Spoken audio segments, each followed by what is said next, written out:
speak neither to these nor to me. You are the defiler of this land. So treason in your impudence! How do you hope to escape punishment? I have escaped. My strength is in my true fortune. You never got me by you because you swear me to speak Against my will. Speak again, and I will open the door. But tempting me, you understood.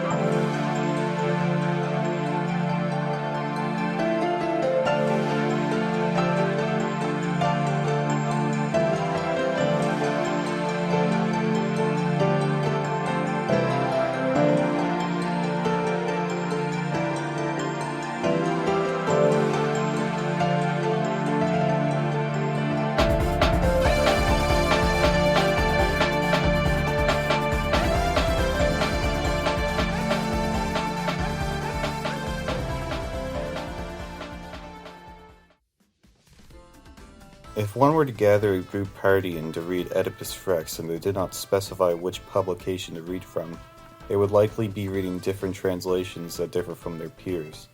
In fact, they'd probably not find an Oedipus Rex, and instead find an Oedipus the King or Oedipus Tyrannus. Why? Why there's so many different translations of a single story? In fact, this is a common thing for all classical translations. Wouldn't it be better if there was just one definitive English version of these stories so that everyone could sleep comfortably knowing that they enjoyed the same thing? No. The reason why is quite simple. When one translates something from one language to another, creative liberties must be taken. Literal translations never sound natural and just awful in general. Just think of how many of those Google Translate videos are on YouTube where the AI either translates the words incorrectly or gives the most literal feedback. With ancient languages, this is even more prevalent because there are no native speakers of such languages. For this reason, nobody truly knows what does and does not sound natural. There are also things in languages that cannot be translated fully to another language naturally without the assistance of footnote explanations. And if the purpose of the translation is simply to tell a story, then things will be ignored. This video will explore creative approaches from different translators to address different parts of the ancient Greek translations that Sophocles wrote 2.5 millennia ago.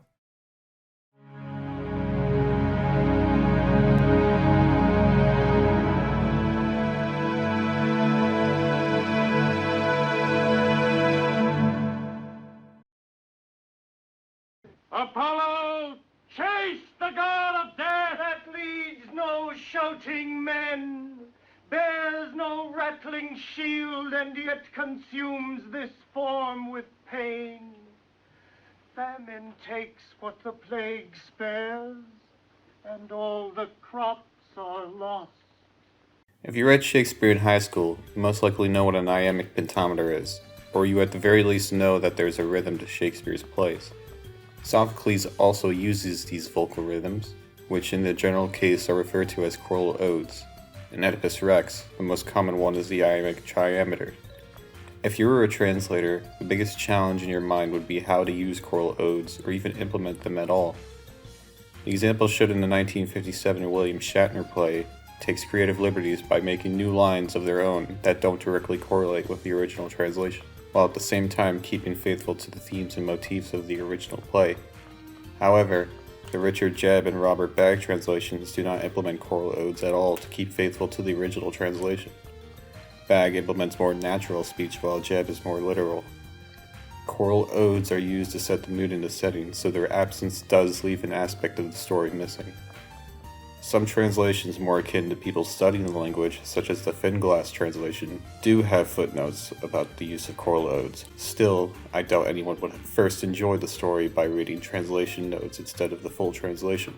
I believe it is also important to point out that no one natively speaks Attic Greek. The amount of people who can comfortably understand it at the native level, without assistance, is nearly none.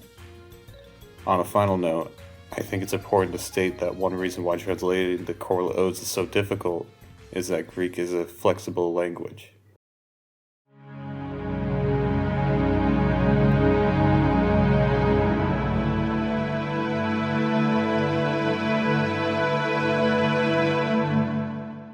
If you do not know Greek, I want you to look at the sentence and try to guess where the sentence's subject is. A smart guess would point out the first word of the sentence. As in most languages, the subject comes first. If you thought this was a trick sentence and thought outside the box, you may assume the verb contains the first or second person pronoun subject. These are both incorrect. The subject is here. Also, the definitive article for that word, the English equivalent of the word the, that agrees with the subject, is here. This is very confusing to an English speaker. If the subject, direct object, and verbs were swapped, the sentence would just be wrong, or worse, people would not understand you. Greek, however, is a flexible language, allowing parts of it to be swapped wherever it wants. For reference, here is the translations of that sentence, and here is the translation if words were replaced as it was in Greek. Greek can get away with this because nouns and adjectives have declensions, which indicate clearly what structure in the sentence it has. I know that he is the definitive article that agrees with factus because both of them are feminine in the nominative declension indicating the subject of the sentence. Translators are limited to the patterns of their language. Even Italians face this issue when translating Latin. Despite the two languages' similarity, Latin is a flexible language like Greek, but Italian is not. Why would Sophocles place words in a certain way? I briefly mentioned this before, but the flexibility of words make choral odes easier. Similar to how kana allows haikus to be easier written in Japanese than in English, and translators again must make sacrifices to translate the language into theirs. I believe the biggest difference between translators is whether they take more literal translations or take creative liberties to make the speech sound more natural to the language they are translated to. In Oedipus Rex, this is prevalent. As I mentioned before, Richard Jebb takes much more literal translations than Bagg, who writes more freely for their translations. If I had to choose a reason why many translations exist for a single story, this would be the main culprit.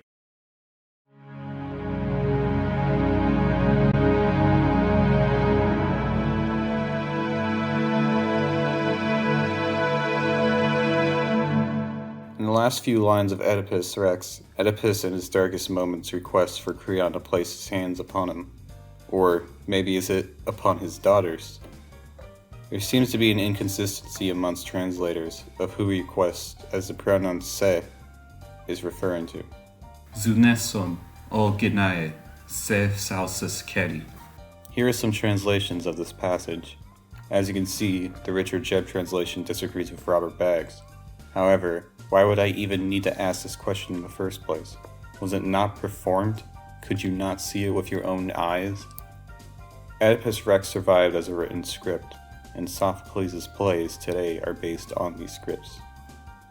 For this reason, trying to know what Sophocles intended fully is not possible, so things are up to debate and interpretation. For the case of whether Oedipus asked Creon to place his hands upon him or his daughters, I believe Oedipus is asking Creon to place his hands upon him. The reason is the context. Oedipus just had his eyes gouged out by himself. He is blind.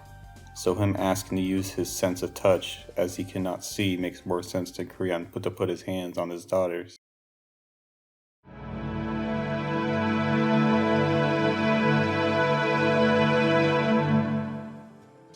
Oedipus Rex needs multiple interpretations in English, because each author offers fragments of the original language that can be combined, whether that be pattern in speech, the literal meanings, or the natural sounding speech. It is important to never ignore a translation, as it may offer you something that other translations cannot. For this reason, I believe that translators will keep translating the story and go even further than matching the original as close as possible. However, as I mentioned, a fully true adaptation is not possible.